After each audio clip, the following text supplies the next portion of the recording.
کتاب الجامع دوسرا باب، باب البر والصلہ، حدیث نمبر 2، صفحہ نمبر 6۔ وعن جبیر بن مطعم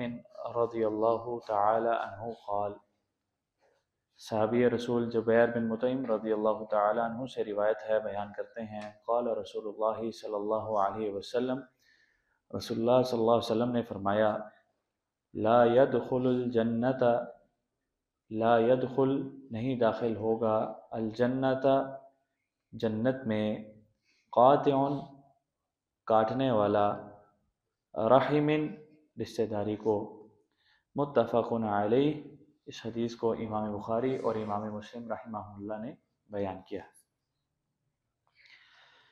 باب البر والصلہ ہے، نیکی اور صلہ رحمی کا باب ہے۔ تو اس میں دوسری حدیث امام صاحب لے کر کے آئے ہیں، حضور کا فرمان ہے جو آپ نے سنا ہے کہ قطع رحمی یہ اتنی بری چیز ہے کہ یہ کرنے والا جنت سے محروم ہو جاتا ہے۔ جنت سے محروم ہونے سے کیا مراد ہے؟ اس کی کچھ تفصیل اس طرح سے ہے کہ اگر تو وہ قطع رحمی کرتا ہے اور اس کو حلال سمجھتا ہے، ایک یہ انسان کوئی گناہ کرتا ہے اور اس کو گناہ سمجھتا ہے، اس کا وبال کم ہے، لیکن ایک گناہ ہے جس کو انسان گناہ ہی نہیں سمجھتا، اس کا وبال زیادہ ہوتا ہے۔ ایک انسان قطع رحمی کرتا ہے اور اس کو جائز اور حلال سمجھتا ہے، اپنا حق سمجھتا ہے، اور اکثر اوقات ایسے ہی ہوتا ہے، رشتہ داریاں کسی ایک چھوٹی سی بات پر ناراضگی ہوتی ہے اور سالہ سال تک وہ ناراضگی چلتی ہے، اور اس پر جو ناراض رہنے والا ہے وہ دلیل دے رہا ہوتا ہے، وہ اپنے آپ کو حق بجانب سمجھ رہا ہوتا ہے کہ میں رابطہ نہیں رکھا ہوا یا حال احوال نہیں پوچھ رہا، تو یہ اس کو درست سمجھتا ہے، تو یہ شخص جنت سے محروم ہو جاتا ہے۔ لیکن ایک شخص قطع رحمی کو حرام سمجھتا ہے لیکن اس میں مبتلا ہو جاتا ہے، تب بھی یہ وبال ہے کہ جو پہلے پہل جنت میں جانے والے ہیں بغیر جہنم دیکھے، اس کیٹیگری سے یہ کم از کم محروم ہو جاتا ہے۔ اور اس کے کچھ مراتب اس طرح سے ہیں کہ ایک وہ شخص ہے کہ جو آپ کے ساتھ اچھا سلوک کرتا ہے، آپ کے رشتہ داروں میں آپ اس کے ساتھ اچھا سلوک کرتے ہیں، تو یہ تو کوئی صلہ رحمی نہیں۔ کوئی آپ کے ساتھ ایک درمیانہ تعلق رکھتا ہے، آپ درمیانہ تعلق رکھتے ہیں، یہ بھی کوئی کمال نہیں۔